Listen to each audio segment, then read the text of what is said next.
सगळेजण मजेत आहात ना? मजेतच राहा. आजचा दिवस तुम्हाला सर्वांना खूप छान आनंदाचा आणि आरोग्यदायी जावो हीच बाप्पांच्या चरणी प्रार्थना. तर आजच्या थंबनेलवरून तुमच्या लक्षात आलंच असेल की आजचा व्हिडिओ कुठल्या संदर्भात आहे तो. तर आज मी करणार आहे देवांच्या जुन्या मूर्तींचं विसर्जन. आणि विसर्जन कशा पद्धतीने करायचं आणि काय काय साहित्य मी घेतलं आहे ते सगळं तुम्हाला आज मी दाखवणार आहे. म्हणून व्हिडिओ स्किप न करता पूर्णपणे व्हिडिओ शेवटपर्यंत बघा. तुम्ही काय करता, व्हिडिओ स्किप करून करून बघतात, मग तुम्हाला पुढचं काय असं ते काहीच कळत नाही. त्यामुळे प्लीज व्हिडिओ स्किप न करता पूर्ण व्हिडिओ बघा, म्हणजे मलाही तेवढं मोटिवेशन मिळेल. आणि पहिली गोष्ट म्हणजे आता तुम्हाला मी दाखवते मी काय काय साहित्य घेतलं आहे ते. आणि बघा मला ना आता मी सगळे नवीन देव घेतलेत, त्यामुळे ना तर जुने देव आहेत ना त्यांचं मला विसर्जन करायचं. तर बघा एवढे सगळे देव आहेत माझ्याकडे. आता बघा एवढ्या सगळ्या मूर्त्या आहेत. तर ह्या सगळ्या मूर्त्यांचं आपण विसर्जन करणार आहेत. आणि कशा पद्धतीने करायचं आणि काय करायचं तर बघा, आता इतक्या वर्षापासून हे देव मी यांची पंचोपचार पूजा केली, खूप छान पद्धतीने यांचं प्राणप्रतिष्ठा वगैरे सगळं केलं होतं मी. कारण बाकीचे देव मला लग्नात आईने दिलेले आहे आणि बाकीचे मी घेतले होते. पण आता कसं आहे, पहिले देवांच्या मूर्तींना एवढा आकार वगैरे असं व्यवस्थित नसायचं. तर डोळे दिसायचे, तर नाक नसायचं, तोंड नसायचं, म्हणजे असं एटसेट्रा, म्हणजे असं मूर्त्या व्यवस्थित घडलेल्या नसायच्या. पण आताच्या मूर्त्या खूप छान रेखीव आणि असं सुंदर मूर्त्या येतात. त्यामुळे मग मी सगळे देव चेंज केलेत. जेवढे पण होते ना जुने तेवढे सगळे काढून टाकलेत. आपले 4-5 जे देव असतात ते, आणि एक त्यांच्यामध्ये स्वामी महाराजांची मूर्ती ॲड केली, एवढंच केलं आहे. तर आता आपण बघा लाडागोडाने ह्या देवांना आंघोळ घालतो, त्यांच्याशी त्यांचं नामस्मरण करतो, पूजा अर्चा करतो, सगळं आपण करतो. आणि त्यांना असंच कुठेही नेते आणि मग यांचं आपण विसर्जन करूया. आणि कुठला मंत्र म्हणायचा, काय करायचं ते सगळं. आणि फ्रेम पण असतात बघा आपल्याकडे. तर आपण काय करतो, कुठल्याही मंदिरात जाऊन फ्रेम वगैरे आपण ठेवून येतो. पण तसं नाही करायचं. काय करायचं, फ्रेमचं आतलं जे असतं ना पोस्टर, ते काढून घ्यायचं आणि त्याचं विसर्जन करायचं आपण. आणि ती जी फ्रेम आहे ना ती दुसऱ्या याच्यासाठी आपण कशाच्या दुसऱ्या फोटो फ्रेमसाठी कशाचं, म्हणजे आपले देवांचे कुठलेही फोटो असो त्याच्यात आपण ॲड करू शकतो. म्हणून फ्रेम न फेकता हा एक सोपा मार्ग आहे. तर त्यामुळे असं विसर्जन करायचं. कधी फ्रेम वगैरे डायरेक्ट असं कुठे ठेवून नाही यायचं. आता बघा कधी कधी काय करतात, बरेचशी लोक काय करतात, झाडाखाली, पिंपळाचा वडाच्या झाडाखाली देवांच्या मूर्त्या, तुटलेले देव, तुटलेले फोटो, जुने पुराणे असं सगळं ठेवून जातात. पण आपण कधी जातो का तिथे, पूजा करतो का नाही करत, वर्षानुवर्ष ते तसेच पडलेले असतात. त्यामुळे असं न करता निसर्गाची ही देण आहे, आपल्याला हे निसर्गाने दिले म्हणून आपण हे निसर्गाला व्यवस्थितरित्या परत करायचं असतं. त्यामुळे लक्षात ठेवायचं, कधीही कुठलेही देव विसर्जन करताना मी दाखवल्याप्रमाणे विधी करा आणि मग देवांचं विसर्जन करा. तर चला आपण जास्त वेळ वाया न घालवता व्हिडिओला सुरुवात करूया. तर बघा आता या पद्धतीने सगळं घेतलं आहे मी. हळद, कुंकू, व्हाईट रुमाल, फुलं, सुपारी, 1 रुपयाचं कॉईन, तांदूळ, दही भाताचा नैवेद्य, परत दूध आणि पाणी अभिषेक करण्यासाठी, एवढं सगळं घ्यायचं आपल्याला साहित्य. आणि त्यानंतर आता देवांवरती आपल्याला एका ताम्हणामध्ये देव ठेवायचे आहेत आणि प्रत्येक देवांवरती 5-5 पळ्या दुधाने आणि पाण्याने आपल्याला अभिषेक करायचा आहे. अशा प्रकारे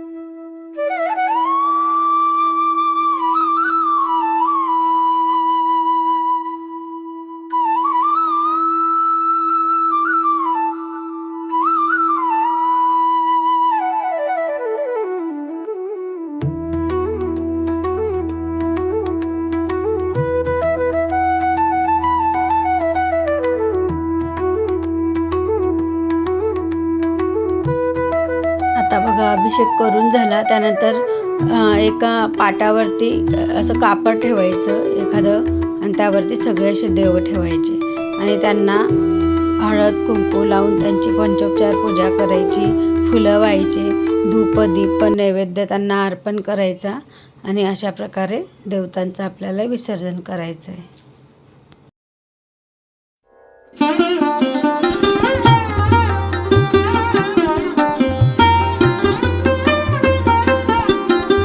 आता बघा, उजव्या हातात तांदूळ घ्यायचे आणि स्क्रीनवर तुम्हाला मंत्र दिसत असेल तो मंत्र म्हणायचा. यातू देवगणा सर्वे पूजा मादाय मामी किम इष्टकाम सिद्ध्यर्थे पुनरागमनायचं असं म्हणत सर्व तांदूळ त्या देवतांवरती अक्षता व्हायच्या आहेत, नमस्कार करायचे आहेत आणि देवांना सांगायचं काही चुकलं वगैरे असेल तर क्षमा करा आणि आमची पूजा स्वीकार करा. आणि बघा, सर्वात शेवटी दही भाताचा नैवेद्य दाखवायचा आहे आणि त्यानंतर आपल्याला देवांना नदी तलाव ज्या म्हणजे ठिकाणी तुम्हाला विसर्जन करायचं त्या ठिकाणी विसर्जन करायचं.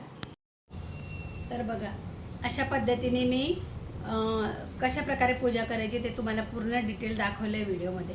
अशाच प्रकारचे सगळं देवतांचं, कुठल्याही देवतांचं विसर्जन करायचं असतं. आणि कधीही आपण बघा, कोणीही पाहुणं आपल्याकडे आलो तर आपण त्याला उपाशी जाऊ देतो का? नाही जाऊ देत. म्हणून देवांजवळ सुद्धा शिदोरी बांधून द्यायची असते आपल्याला, त्यांना उपाशी पाठवायचं नसतं.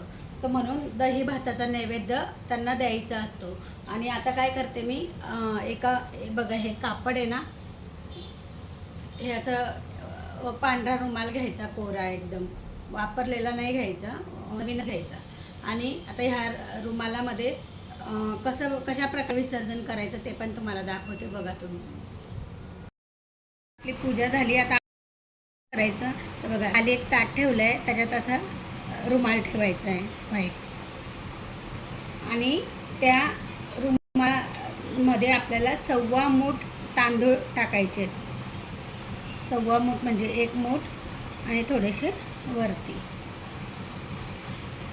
आणि 1 रुपयाचं नाणं आणि सुपारी ठेवायची. आणि जेवढे पण काही सगळे देव आपण जे विसर्जन करणार आहेत ना, ते देव सगळे याच्यात ठेवायचे.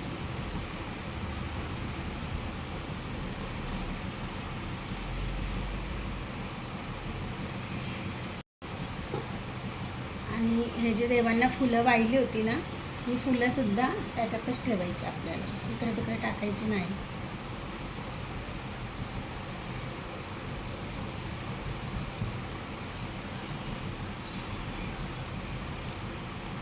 आणि नमस्कार करायचा आणि देवांना सांगायचं काही चुकलं वाकलं असेल तर माफ करा देवा.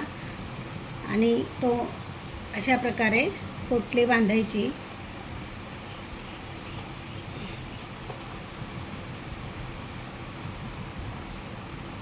अशा प्रकारे पोटली बांधायची. आणि हा जो दही भाताचा नैवेद्य आहे हा पण सोबत आपल्याला विसर्जन करायचं आहे, देवांच्या सोबतच, म्हणजे देवांना उपाशी पाठवायचं नाही आहे. करा बंद. तर बघू शकता तुम्ही, अशा प्रकारे देवतांचं विसर्जन झालं आहे. आणि मंदिरामध्ये सगळे नवे देव आहेत माझे, म्हणजे आधीच घेतलं ते मी, पण आज करू उद्या करू मध्ये ते कधी म्हणजे राहून जात होतं.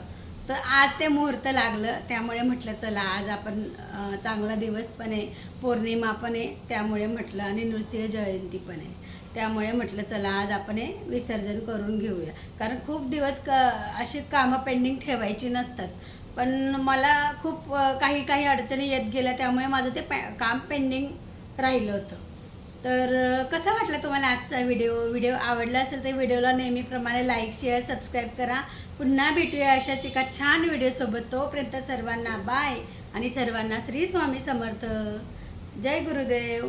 आणि सर्वात महत्त्वाचं, स्वस्त राहा, मस्त राहा.